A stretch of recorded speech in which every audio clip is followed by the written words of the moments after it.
여러분 안녕하십니까? 서울 동부구치소에서 코로나19 집단 감염이 대규모로 발생했습니다. 확진 판정을 받은 수용자가 180여 명에 달합니다.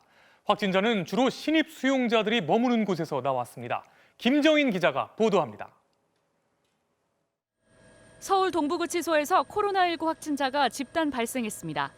수용자 2,400명 전원과 직원 400여 명이 검사를 받았는데 직원 1명 등 모두 185명이 확진 판정을 받았습니다. 지난달부터 이곳에서 수감 생활을 하고 있는 전직 대통령 이명박 씨는 음성 판정을 받은 것으로 전해졌습니다. 확진자 대부분이 신입 수용동에서 나왔는데 법무부는 이곳에 무증상 확진자가 입소했거나 앞서 확진된 직원에 의해 집단 감염됐을 걸로 보고 있습니다. 교회를 중심으로 한 집단 감염도 이어져 서울 성북구의 한 교회에서는 9명이 추가로 확진됐고 이틀 전 첫 확진자가 발생한 경기도 용인과 여주의 교회에서도 10명 넘는 확진자가 추가로 확인됐습니다. 성탄절 감사 예배를 위해서 마스크를 착용하지 않은 채 설교, 찬양 연습을 하고 성탄절 1박 2일 행사를 준비한 사례가 신고되었습니다. 최근 2주 동안 발생한 신규 확진자 중 언제 어디에서 감염됐는지 확인할 수 없는 환자는 27%. 전체 신규 환자 4명 중 1명 이상이 감염 경로를 모르는 겁니다. 최근에 감염의 위험이 큰 장소는 국민들께서 이번 주말에 만나기로 한 곳입니다. 방역당국은 술을 마시면서 카드게임을 하는 홀덤펍의 영업을 금지하는 한편 스키장 야간 운영도 중단해 줄 것을 요청했습니다. MBC 뉴스 김정인입니다. 새 확진자 수는 나흘 연속 1,000명대를 기록했습니다. 수도권보다 상대적으로 사정이 나았던 비수도권도 1차 대유행 이후 처음으로 하루 확진자가 300명을 넘겼습니다. 특히 충북에서 요양병원들을 중심으로 한꺼번에 100명이 넘는 확진자가 나왔는데요. 괴산의 한 병원은 코로나 검사 결과를 확인도 안 하고 환자를 내보냈다가 집단 감염을 더 키웠다는 비판이 나오고 있습니다. 이문현 기자가 보도합니다. 충북 청주의 참사랑 요양원의 누적 확진자는 불과 이틀 만에 61명으로 늘어났습니다. 그제 7명으로 시작해 어제는 고령자를 중심으로 53명이나 확진되더니 오늘도 1명이 추가됐습니다. 청주시는 확진자들을 인근 병원으로 이송하고 요양원에 대해선 동일 집단, 즉 코호트 격리 조치를 시행했습니다. 요양원에 남아있는 환자는 32명입니다. 예측치를 훨씬 뛰어넘는 숫자입니다. 확진자 중 42명은 거동하실 수 없는 어르신으로. 충북 음성 소망병원에선 어제도 30명이 추가로 확진됐는데 더 우려스러운 건 감염된 과정입니다. 지난 10월 한 50대 환자를 협력병원인 괴산의 성모병원으로 보내 골절 치료를 받게 한 뒤 지난 15일 다시 받았는데 이 환자가 복귀 5시간 만에 양성 판정을 받은 겁니다. 본래 입원과 퇴원을 할 때는 코로나 검사를 하고 또 결과도 확인해야 하는데 괴산 성모병원은 이 검사 결과도 확인하지 않고 소망병원으로 돌려보냈습니다. 결과가 나오지 않는 상태에서 이제 퇴원을 시킨 거지. 그러니까 5시간 동안 여기 와 있었던 거죠. 결국 소망병원에선 이틀 뒤인 17일 6명, 어제는 30명이 추가로 확진됐습니다. 이렇게 두 곳에서 무더기로 양성이 나오면서 충북에서 모두 103명이 확진됐고 이외에도 부산 39명, 경남 32명, 경북 29명 등 비수도권에서만 337명이 확진됐습니다. 비수도권에서 300명을 넘은 건 이번이 처음입니다. 최근 발생한 집단 감염 26건 중 17건이 충북의 경우처럼 요양시설과 정신병원 등에서 발생한 것으로 조사됐습니다.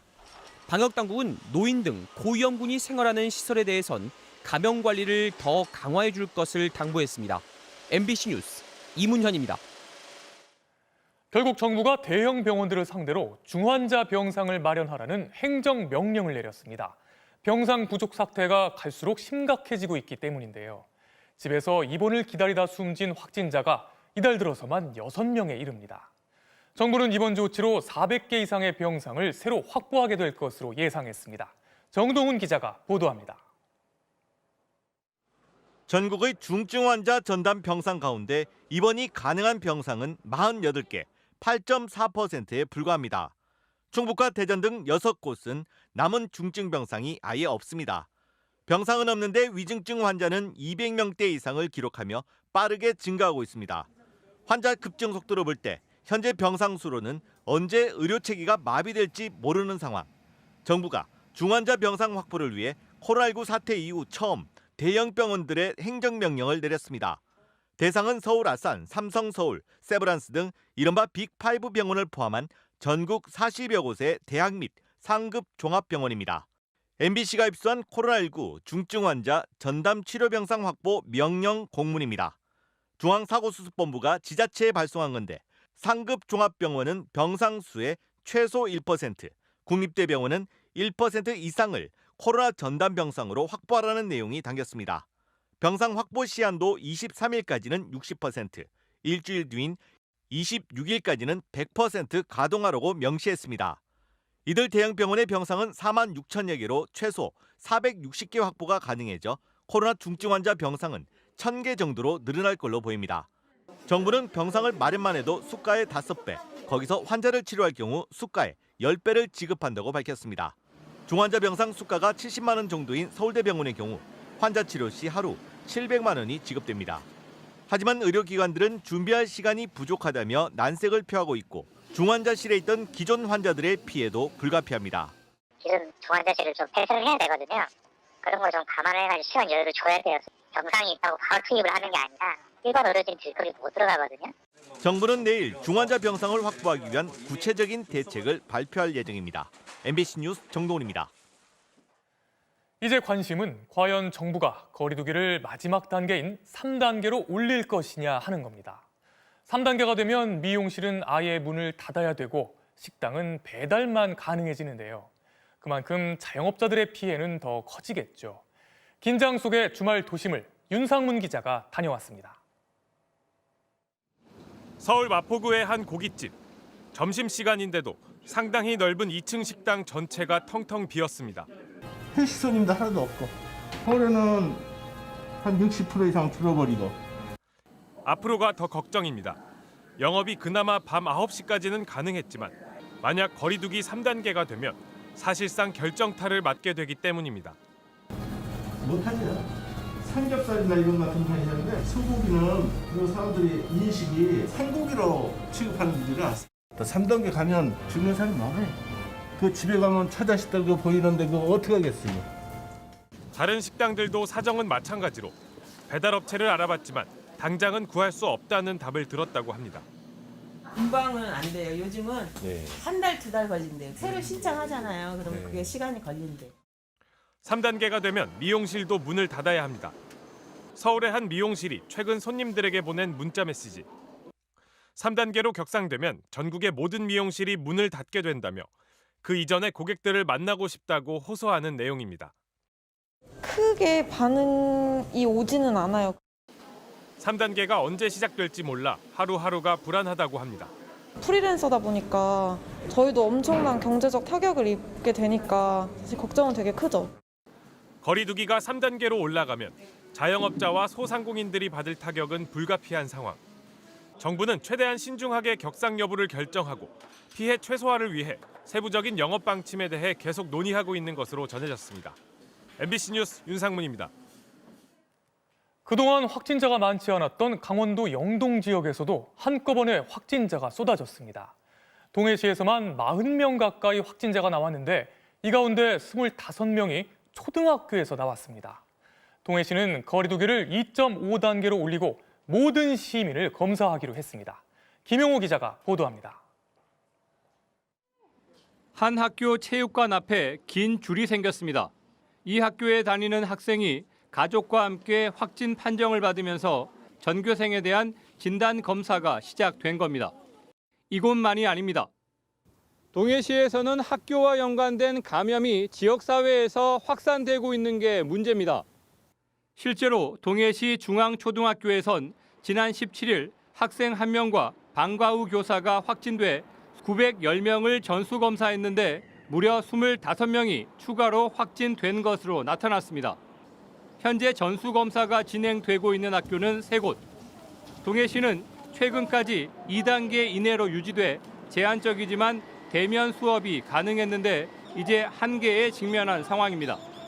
동해병원에서도 환자 6명과 보호자 직원 등 12명이 확진 판정을 받아 병원이 동일 집단, 즉 코호트 격리에 들어간 상태입니다.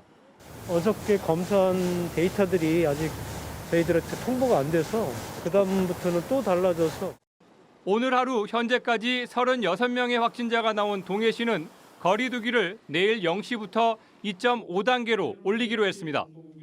또 모든 시민을 대상으로 검사를 실시합니다. 12월 27일까지 동해 멈춤이 시작이 됩니다. 짧고 굵게 우리의 방역 대책을 강화한다면은 조만간 지금의 확산세를 꺾고 비교적 청정 지역으로 알려진 강원 동해안도 이젠 코로나 안전지대가 아닙니다. MBC 뉴스 김영호입니다. 미국에선 화이자에 이어 두 번째로 모더나의 백신이 FDA 승인을 받았는데요. 정치 지도자들이 백신을 접종하는 모습을 공개하며 백신의 안전을 강조하고 있습니다. 특히 코로나에 가장 큰 타격을 받았지만 백신 맞기를 제일 주저하는 흑인들의 마음을 잡으려는 노력이 두드러집니다. 워싱턴에서 박성우 특파원이 보도합니다. 보건당국 책임자가 펜스 부통령과 함께 코로나 백신을 공개리에 맞았습니다. 맞자마자 자신과 같은 흑인들이 백신을 꺼릴 이유가 충분하다며 어두운 과거를 들춰냈습니다. The shameful Tuskegee experiments occurred within many of our lifetimes. We must start by acknowledging this history of mistreatment. 그가 속한 공중보건국이 1932년부터 40년간 엘라베마주 터스키기에서 흑인들을 속여 진행했던 생체 실험. 매독 환자한테 페니실린 대신 가짜 약을 주사해 죽어가는 과정을 관찰했습니다. 600명 중 161명이 매독과 합병증으로 숨졌고 비밀이 폭로된 지 25년이 지나 정부는 터스키기 실험에 대해 사과했습니다. What the United States government did was shameful, and I am sorry. 하지만 그 일로 과학과 정부에 대한 흑인들의 불신은 깊게 뿌리내렸습니다. 퓨 리서치 센터의 최근 조사에서 백신 맞겠다는 응답은 아시아계 83%, 백인 61%였지만 흑인은 42%에 그쳤습니다. I don't want to be in a position where I'm being a test. I don't believe there's enough research that's been done on it. 하지만 인구 10만 명당 코로나 입원 환자 비율은 흑인이 백인의 4배, 사망자는 2배 가까이 될 정도로 취약합니다. 미국 내 첫 코로나 백신 접종자로 흑인 간호사를 택한 것을 비롯해 보건당국은 흑인들 안심시키기에 애쓰고 있습니다. So the first thing you might want to say to my African American brothers and sisters is that the vaccine that you're going to be taking was developed by an African American woman. 바이든 당선인이 다음 주 월요일 공개적으로 백신을 맞기로 한 것도 비슷한 맥락입니다. 화이자에 이어 모더나 백신도 식품의약국 승인을 받았습니다. 이제 코로나와 싸울 2개의 무기를 쥐게 됐는데 미국은 불신과 불안을 물리치는 데도 집중하고 있습니다. 메릴랜드주 FDA에서 MBC 뉴스 박성호입니다. 코로나19 백신 접종이 시작되고 현장에서는 백신을 누가 먼저 맞느냐를 두고 소란이 벌어지고 있습니다. 미국의 한 병원에서 1,349명의 레지던트 중 단 7명만이 백신 1차 접종에 선발됐습니다. 나머지는 환자와 직접 접촉하지 않은 병원 내 고위직들이 맞게 된 건데요. 권력이나 부에 의해 백신을 우선 공급하는 특권은 없어야겠죠. 김준석 기자가 보도합니다. 미국 캘리포니아 스탠포드 대학 메디컬 센터의 의료진들이 병원 안에서 시위를 벌이고 있습니다. 코로나 환자를 치료하고 돌보는 의료 현장에는 가장 먼저 투입되면서 백신 접종에서는 뒤로 밀렸다는 주장입니다. It's not just about the residents. 2 PZD nurses were offered vaccines. 실제 이 병원의 레지던트 1,349명 가운데 1차 접종 대상에 오른 사람은 단 7명. 이들은 나머지 4,993명의 백신 접종 대상에는 고령자도 포함됐지만 현장 진료 대신 집에서 원격 진료를 하는 병원 고위직과 학교 간부들이 포함됐다고 밝혔습니다. 병원 측은 환자와의 거리, 나이를 감안해 우선순위를 정하는 알고리즘에서 젊은 레지던트라는 변수를 감안하지 않아 발생한 실수라고 해명했습니다. 코로나19 백신이 속속 승인을 받고 전 세계에서 실제 접종에 들어가면서 백신 불평등 문제도 드러나고 있습니다. 캐나다는 자국 인구의 6배가 넘는 백신을 이미 확보했고 미국과 영국은 4배, 유럽연합은 2배에 이르는 물량을 성구매했습니다. 백신의 주문 생산을 담당한 브라질과 인도 등 몇몇 나라가 일부 백신을 확보했지만 대부분의 저소득 국가는 백신 확보에서 밀려난 상태입니다. 미국 존스 홉킨스 대는 세계 인구의 4분의 1은 2022년까지 백신 접종을 받지 못할 것으로 내다봤습니다. Impfstoffe als globales öffentliches Gut betrachtet werden. Sie müssen überall und für alle Menschen zugänglich und bezahlbar sein. 코로나19 확산 이후 선진국들은 생명의 보편성과 백신의 공공성을 여러 차례 강조했지만 정작 저소득 국가를 지원하는 세계보건기구의 백신 보급 프로그램 코백스에는 한 나라도 참가하지 않았습니다. MBC 뉴스 김준석입니다.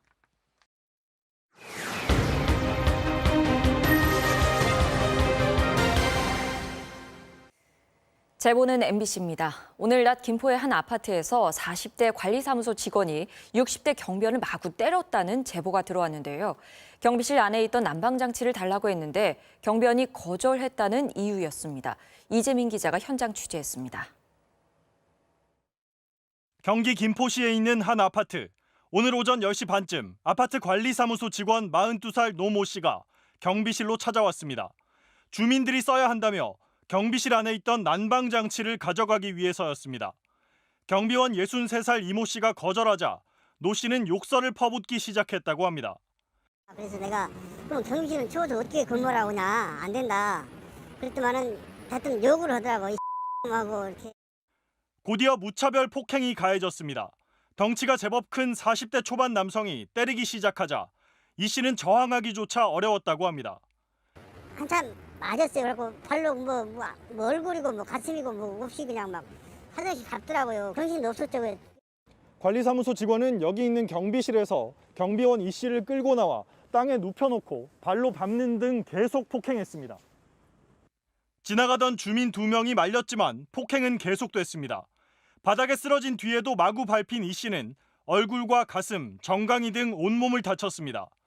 관리사무소 직원 노 씨는 취재진을 만나 처음엔 이 씨도 자신을 때렸다고 했지만 계속된 추궁에 잘못을 인정했습니다. 다리가 잘못했어요. 안 낼게요. 저 진짜 못 안아도 돼요. 제가 다 인정할게요. 경찰은 조만간 노 씨를 불러 폭행 경위 등에 대해 조사할 예정입니다. MBC 뉴스 이재민입니다. 이번 겨울은 연말 분위기도 예전 같지 않은데 이웃들을 위한 온정도 많이 얼어붙었다고 합니다. 그래도 온기를 나누려는 노력은 계속되고 있는데요. 비대면으로 식사 한 끼, 연탄 한 장 보탤 수 있는 기부 방식도 등장했습니다. 남효정 기자입니다. 서울 용산구의 한 무료급식소. 40여 명이 마스크를 쓰고 띄엄띄엄 앉아 밥이 나오기를 기다립니다. 10년 넘게 서울역에서 지냈다는 한 노숙인은 며칠 만에 따뜻한 한 끼를 받아들었습니다. 어제는 그럼 식사하셨어요? 어제 못 하셨어요? 그제는요? 못하고 민원이 많아요. 여기 한 2만 원 먹는 거죠. 선착순 40명. 이 안에 들지 못하면 밖에서 다음 차례를 기다려야 합니다. 여기서 또 밥 한 끼 먹으면 또 배고픈 사람들이 많이 있잖아요. 코로나 사태 이후 봉사자와 기부금은 크게 줄었습니다. 평소의 5분의 1 수준인 100명 정도만 밥을 먹을 수 있습니다. 급식을 하지 않게 된다면 이분들이 식사할 곳이 없어요. 코로나보다 더 겁나는 게 배고픔. 서울의 마지막 달동네도 유난히 추운 겨울을 맞았습니다. 월세 15만 원짜리 단칸방엔 냉기가 가득합니다. 한 달에 150장의 연탄이 있어야 버틸 수 있지만 올해는 겨우 70장 남짓입니다. 염치 없는 말이지만 연탄 좀 들어왔으면 좋겠어요. 연탄 아니면 우리 같은 사람은 얼어 죽어요. 올해의 연탄 기부가 전국적으로 작년보다 절반가량 줄어든 여파입니다. 에너지 빈곤층이 전국에 10만 가구 넘는데 코로나 한파가 너무 크다고 봅니다. 그래도 온기를 나누려는 노력이 완전히 꺼지진 않았습니다. 경기 수원시에는 공유냉장고 18개가 등장했습니다. 형편이 나은 사람들이 밑반찬이나 과일 등을 넣어두면 어려운 이웃들이 가져가는 함께 쓰는 거리의 냉장고입니다. 저희 동네가 좀 어려운 분들이 또 많이 사세요. 독거 어르신들, 그다음에 기초수급자분들이 너무 좋아하시죠. 코로나19 시대 비대면으로 마음을 전할 수 있는 새로운 도움의 창도 열렸습니다. 유명 배우들이 자신이 아끼는 물건을 내놓고 팬들은 좋아하는 스타를 찾아 유료 댓글을 다는 기부 앱입니다. 신발 가방에다가 사인을 하겠습니다. 사랑의 열매는 QR코드를 찍어 온정을 나눌 수 있는 캠페인을 시작했습니다. 사랑의 열매는 올겨울 기부금액 목표치를 작년보다 700억 원 넘게 낮췄습니다. 인적이 뜸한 도심. 구세군 종소리는 더 크게 울리지만 자선 냄비는 가벼워졌습니다. 발이 좀 많이 시렸고 기부를 하시는 분들이 꽤 많아서 좀 마음도 따뜻해지는 것 같습니다. MBC 뉴스 남효정입니다. 코로나19 장기화로 힘들지 않은 분야가 없지요. 일용직 노동자들의 형편은 특히 더 어렵습니다. 매일 새벽 인력사무소에 나가보지만 그나마 어렵게 구한 일자리가 취소되기도 합니다. 김문희 기자가 대표적인 산업도시 울산에서 일용직 노동자들을 만나봤습니다. 어두컴컴한 새벽. 6시가 다가오자 일을 구하려는 사람들이 울산 남구의 인력사무소 앞을 서성입니다. 체감온도 영하 9도의 추위에 해가 뜨기도 전에 두꺼운 옷을 껴입고 나섰지만 일자리를 구하기는 너무나 어렵습니다. 전에는 한 3, 40명, 50명 가다가 요즘 한 10서너 가니까 확정된 일자리가 갑자기 취소되기도 합니다. 한 사람. 이름이 안 불린 사람들도 혹시나 하는 마음에 인력사무소를 떠나지 못합니다. 언제 확정될지 모르는데 언제까지 기다리시는 거예요? 혹시 일자리 있을까 봐 기다리는 거죠. 새벽마다 건설 현장으로 가는 승합차들이 도로를 가득 메우곤 했지만 이건 이제 옛말이 됐습니다. 한창 일감을 나눠줘야 하는 시간이지만 이렇게 아예 문을 닫은 곳도 있습니다. 간신히 일감을 구한 사람들도 있지만 안도는 잠시일 뿐이고 내일은 또 어떻게 될지 몰라 불안합니다. 그래도 매일마다 나와봐야죠. 일 없으고 방법 없이 쉬고 해야 되고 하니까 방법 없지 그거. 현장에서 느끼는 일감 감소는 60%가 넘습니다. 발주 물량이 적고 기업체도 경기가 안 좋으니까 일감이 줄어지고 또 소소한 일은 일을 이제 용역해 주는 거를 좀 꺼리고 있어요. 자체적으로 처리하고. 실제로 작년 같은 기간과 비교할 때 임시직은 16만 2천 명, 일용직은 4만 4천 명이 줄어드는 등 이른바 비정규직 일자리조차 크게 줄고 있는 상황입니다. 코로나 사태에 내몰린 수많은 가장들의 어깨는 더 무거워집니다. 날은 밝았고 노동자들은 불투명한 내일을 기약하며 하나둘 자리를 떴습니다. MBC 뉴스 김문희입니다. 요즘 단편 소설이 다시 인기라고 합니다. 여러 작가들의 짧은 소설을 책 한 권으로 묶은 단편 선집 출간이 잇따르고 있다는데요. 장편보다 단편을 찾는 이유 뭘까요? 전동혁 기자가 전해드립니다. 인구가 고령화되면서 환자는 폭증하고 부양 인구는 부족해진 가까운 미래 사회. 인공지능 간병 로봇이 도입됩니다. 엄마는 별일 없겠지? 7년째 별일 없었는걸요? 식물인간 상태인 요양병원 환자와 긴 간병 생활에 지쳐 모든 것을 포기한 보호자. 환자가 지금 상태로 생명만 유지하고 있을 경우 보호자의 자살 확률이 95% 이상입니다. 간병 로봇의 입을 빌려 무엇이 더 중요한지 묻는 드라마 간호중은 단편 소설을 원작으로 하고 있습니다. 긴 소설은 저희가 하기가 만들기 어려운 거였고 좀 새롭고 신선한 게 많더라고요. 저희가 찾고 있는데. 서울의 한 서점. 여러 작가가 1만 자 정도로 짧게 쓴 단편 소설을 엮은 단편 선집들이 시선을 끕니다. 과거엔 문학상 수상작을 엮은 경우가 대부분이었지만 올해 들어선 전염병, 여성의 이야기, 사랑을 고백하는 순간 등 다양한 주제와 소재의 단편 선집이 여러 출판사에서 쏟아졌습니다. 긴 시간을 쓸 수가 없으니까 짧게 한 편을 읽는 것들이 편안해서 이 책을 제대로 읽어보고 싶다 하면은 그 다음에 이제 장편 소설을 사게 되는. 단편 선집을 구매한 독자의 연령층은 20, 30대가 전체의 70% 이상을 차지하는 것으로 나타났습니다. 출판업계는 단편 선집 출간이 젊은 독자층뿐 아니라 신진 작가들을 붙잡는 이중 효과가 있다고 설명합니다. 지금 왕성하게 작품을 쓰고 있고 독자층이 워낙 두텁다 보니까 그런 출판사 혹은 작가 양측의 어떤 이해가 잘 맞아서 작가 네트워크를 넓혀가는데 여러 작품을 꽃다발처럼 엮은 단편 선집. 작품은 짧지만 상상력이 남긴 여운은 결코 짧지 않습니다. MBC 뉴스 전동혁입니다.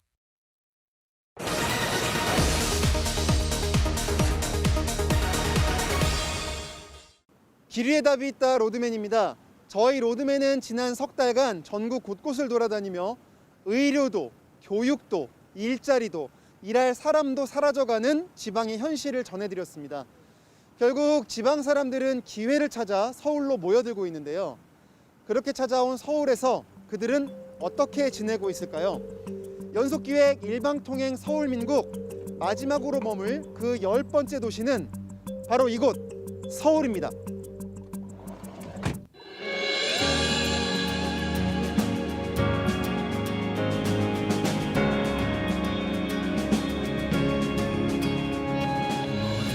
여기 주변 같은데 이 주변 어디서 뵙기로 했거든요.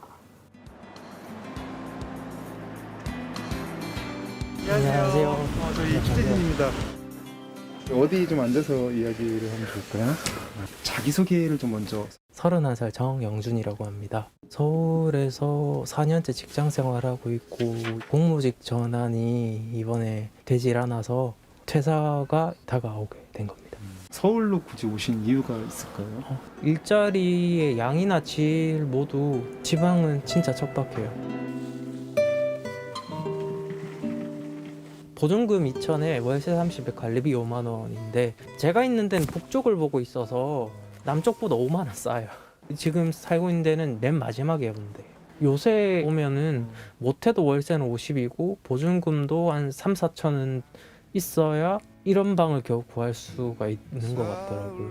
이사를 하려고 해도 엄두가 안 나죠. 이래 벌어갖고 언제 집을 사나. 5년 뒤에 내 모습은 지금이랑 크게 다를 것 같지는 않아요. 그냥 나이 먹은 청년?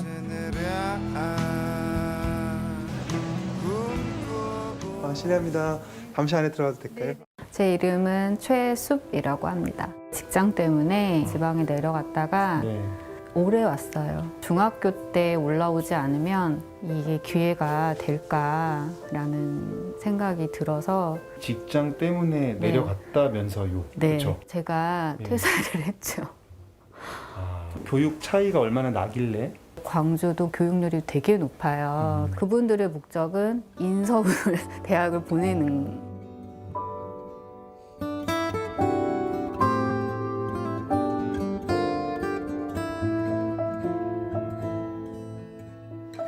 사교육 생각을 했다기보다는요, 서울에서 학교를 다닐 때는 좀 더 다양한 경험들 할 수 있는 기회가 더 많았어요. 근데 우리 초은이가 네. 대학에 가면 네네.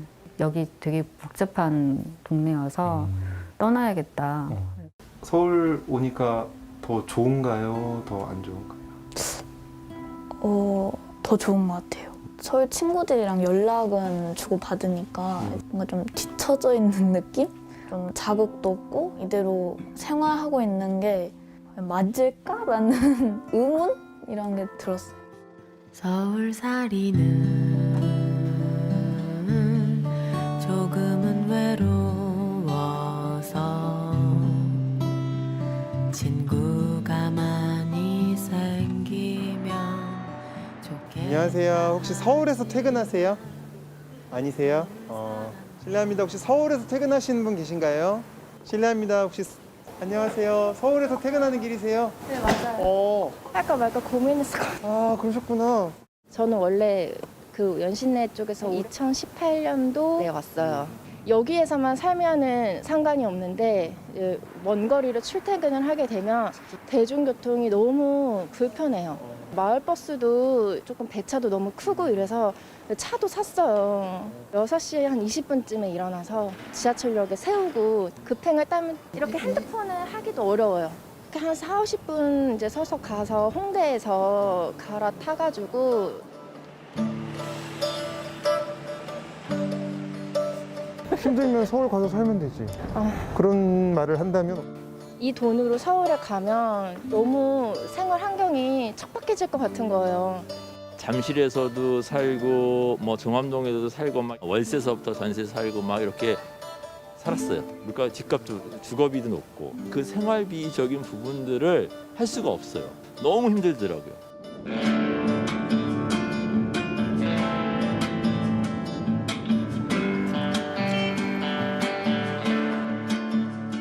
한약, 고지혈증약, 당뇨약 이렇게 똑같이 불가일분이에요. 아니 그러면 서울에 언제 올라오신 겁니까, 아버님? 80년도에 직장 또 잡으려고 자취방 하나 얻어갖고 이제 살게 되어 있죠. 서울살이가 돌이켜보면 돈 없는 생활을 못해서 집 하나 장만한 것도 12, 13년 걸렸죠. 서울 같은 아파트는 또 아파트요? 전부 금이제. 그 젊은 사람들이 그러니까 살고 싶은 의욕이 떨어지지. 내가 10년이고 20년 살아가지고 20평짜리 아파트를 하나 살 수 있다는 능력과 저기 그런 자부심도 있었는데 지금은 생각을 못 하잖아. 나도 집 사고 싶어 서울 하늘 아래다. 노후 대비는 좀 잘 해놓으셨는지도 좀. 아니요.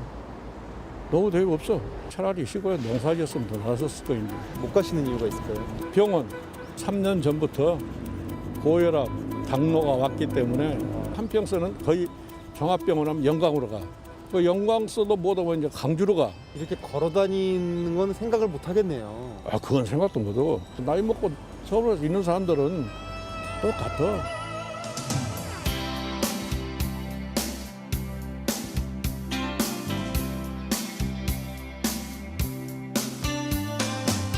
화려한 도시를 그리며 찾아왔네. 그곳은 춥고도 험한 곳. 어느 먼 길을 찾아려. 모든 게 서울로 집중된 대한민국. 늦게나마 지방에 제2, 제3의 수도권을 만들자는 논의가 나오고 있습니다. 모두가 한쪽으로만 쏠린 배는 결국 가라앉을 수밖에 없습니다. 이제 시간이 얼마 남지 않았습니다. 연속기획 일방통행 서울민국 여기서 마치겠습니다. 로드맨이었습니다. 9년 전 동료들의 정리해고 철회를 요구하며 한진중공업 크레인에 올랐던 김진숙 씨. 이때 힘을 실어주기 위해 부산에 모였던 희망버스 기억하시나요? 올해 희망버스 대신 각자의 차량을 타고 다시 부산에 모였습니다. 한진중공업의 마지막 해고 노동자로 남은 김진숙 씨의 복직을 위해서입니다. 김진숙 씨의 정년은 보름도 남지 않았습니다. 류재민 기자입니다. 주차장으로 들어서는 차량들 앞뒤로 현수막을 붙이고 깃발을 꽂습니다. 35년 전 한진중공업 마지막 해고 노동자로 남은 김진숙 씨의 복직을 위해 전국 각지에서 500여 대 차량이 모인 겁니다. 지난 2011년 동료들의 정리해고 철회를 요구하며 김 씨가 한진중공업 85호 크레인에 올랐을 때 김 씨에게 힘을 실어주기 위해 희망버스가 부산을 찾은 지 9년 만입니다. 코로나19로 인해 50인 이상의 집회가 금지되자 이번엔 희망버스 대신 각자의 차량을 이용해 집결하는 방식으로 행사를 진행했습니다. 참가자들은 비대면 드라이브스루 방식으로 이곳 한진중공업이 위치한 영도구 일대를 순회했습니다. 지난 1986년 어용노조의 비리를 폭로하는 유인물을 배포해 고문당하고 해고된 지 무려 35년. 김 씨는 지난 2009년 민주화 보상심의위원회가 부당해고라고 결정했는데도 불구하고 회사 측의 반대로 여전히 해고자 상태입니다. 이런 한많은 35년을 기억하기 위해 참석자들은 35번 조선소의 문을 두드리며 복직 염원의 한 목소리를 냈습니다. 부당 해고나 정리해고, 비정규직 문제에 맞서서 연대하셨던 분인데 그분의 몸에 난 상처를 회복시키는 길이 복직의 길이 아닌가라는 마음으로 암투병으로 이번 행사에 참가하지 못한 김진숙 씨는 영상을 통해 감사의 인사를 전했습니다. 9년 전 희망버스와 조합원들의 힘으로 타로 크레인을 웃으면서 내려왔듯이 웃으면서 다시 돌아오겠습니다. 웃으면서 끝까지 함께하겠습니다. 차량들이 한진중공업 앞으로 몰리면서 일대도로가 정체를 빚기도 했습니다. 정년까지 불과 보름도 남지 않은 김진숙 씨. 희망버스 기획단은 이달 말까지 매일 청와대 앞에서 오체 투지와 촛불 집회 등을 벌이며 마지막까지 김 씨의 복직 투쟁에 나설 계획입니다. MBC 뉴스 류잼리입니다. 이어서 오늘 이 뉴스 전해드리겠습니다. 코로나19 장기화로 무엇보다 자영업자들의 고통이 커지고 있는데요. 힘들게 버티고 견디다가 폐업을 결정한 자영업자들은 사용하던 물건들을 헐값에 중고거래 마켓에 내놓습니다. 어떤 심정인지 자영업자들의 이야기를 들어봤습니다. 업소용 수저 15벌에 수저통까지 해서 10,000원. 냅킨통 16개에 12,000원. 밥포장 용기 개당 50원에 팝니다. 중고거래 마켓에 올라온 글들입니다. 코로나19 직격탄을 맞고 폐업하는 자영업자들이 한 푼이라도 남기기 위해 가게에서 쓰던 물건들을 내놓은 겁니다.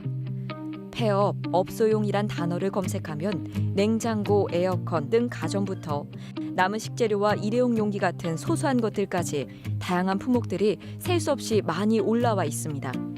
유정수 씨는 11년 동안 운영했던 치킨집을 접으며 그동안 매장에서 사용했던 물건들을 헐값에 내놓았습니다. 제일 큰 거는 온풍기였었고요. 작은 거는 뭐 숟가락 같은 거 뭐 이런 것도 애지간한 팔 수 있는 거는 다 팔자라는 생각으로 열심히 팔았어요. 5년 동안 호프집을 운영했던 김윤동 씨 역시 마찬가지였는데요. 가게를 이제 다 정리하고 냉장고 하나가 철거하는 날 딱 전화가 왔어요. 새고가가 한 110만 원 정도 하는데요. 20만 원에. 코로나19로 곤두박질 친 매출, 커질 대로 커진 손해를 조금이라도 메우려면 한 푼이 아쉬운 상황이었습니다. 이번에 거의 뭐 바닥 보면서 끝난 것 같아요. 진짜 한 80%까지. 진짜 너무 암울했죠. 판매세 돈도 안 됐고. 그래도 이거 하나라도 팔고 싶은 그런 절실한 마음. 폐업 물건 처리 업체가 있지만 수거를 거부하거나 수거비를 달라고 하는 곳이 많았습니다. 폐업하는 데가 많이 나와서 물건들이 쌓여있나 봐요. 자기네들도 이제 보관할 때도 여의치 않으니까. 문을 닫는 분들이 많아가지고 팔리지도 않고 저희도 안 한 직전이에요. 결국 자영업자들이 직접 눈물의 폐업 물건 처리를 할 수밖에 없는 건데요. 2분기에만 전국에서 10만 개가 넘는 점포가 사라졌고 소상공인의 약 70%가 폐업하거나 폐업을 고려하고 있는 것으로 나타났습니다. 오늘 이 뉴스였습니다. 여자 배구에서는 최하위 현대건설이 3연패를 끊고 20일 만에 승리했습니다. 센터 이다현의 공수 활약이 인상적이었습니다. 전운칠 기자입니다. 이소영의 강타를 현대건설 이다현이 정면에서 막아냅니다. 이다현은 세터 김다인과 호흡을 맞춘 속공으로 1세트를 가져오는 결정타도 날렸습니다. 센스 있는 플레이로 상대의 허를 찌르는 등 이다현은 팀이 흔들릴 때마다 중요한 득점으로 양효진의 부진을 조금이나마 잊게 했습니다. 특히 상대팀 주포 러치를 철통같이 막아낸 블로킹이 일품이었습니다. 4세트에서도 러치의 공격을 연달아 봉쇄해 넘어갈 뻔한 흐름을 붙들었습니다. 여기에 외국인 선수 루소가 자신의 한 경기 최다인 35점을 퍼부으며 승부처에서 해결사 노릇을 제대로 했습니다. 결국 이다현의 속공이 또 한 번 통하면서 현대건설은 3대1로 GS 칼텍스를 꺾고 20일 만에 귀중한 승리를 낚았습니다. 남자부에서는 OK금융그룹이 양팀 최다인 펠리페의 35득점 활약에 힘입어 돌풍의 팀 한국전력을 제압하고 선두 대한항공과의 승점 차를 2점으로 좁혔습니다. MBC 뉴스 전우치입니다.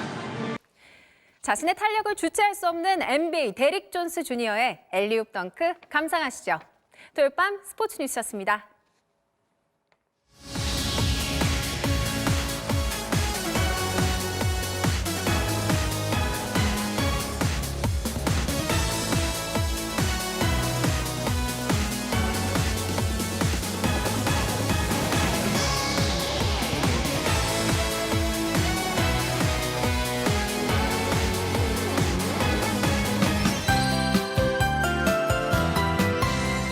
몸이 절로 움츠러드는 날씨입니다. 주말인 오늘은 온종일 영하권을 맴돌았는데요. 내일도 서울의 최저 기온이 영하 7도까지 낮아지면서 아침 추위는 만만치 않겠습니다. 그래도 찬 공기가 조금씩 약해지고 있는데요. 낮에는 영상권을 보이겠고요. 월요일인 모레는 기온이 더 올라서 영상 3도가 예상됩니다.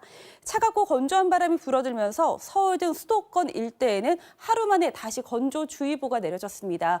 울산 등 동해안 지방에서도 내일로 엿새째 건조경보가 이어지겠는데요. 그 밖의 지역에서도 대기가 점점 더 메말라갈 것으로 보여 화재 사고에 각별히 주의를 하셔야겠습니다. 자세한 지역별 내일 날씨입니다. 오늘 밤도 울릉도 독도와 제주 산지에는 눈이 오겠고요. 서해안 지방도 1cm 안팎의 눈이 내리겠습니다. 낮 동안 전국 하늘은 대체로 맑겠습니다. 자세한 아침 최저 기온을 보시면 서울 영하 7도, 춘천 영하 15도, 대구 영하 4도로 대부분 오늘만큼 떨어지겠고요. 낮 최고 기온은 서울 1도, 부산 7도, 광주 6도까지 오르겠습니다. 다음 주 초반에는 기온이 더 오르겠지만 미세먼지가 들어올 가능성이 있겠고요. 크리스마스 이브 날에는 전국에서 비나 눈이 예보돼 있습니다. 날씨였습니다. 내일 저녁 다시 뵙겠습니다. 고맙습니다.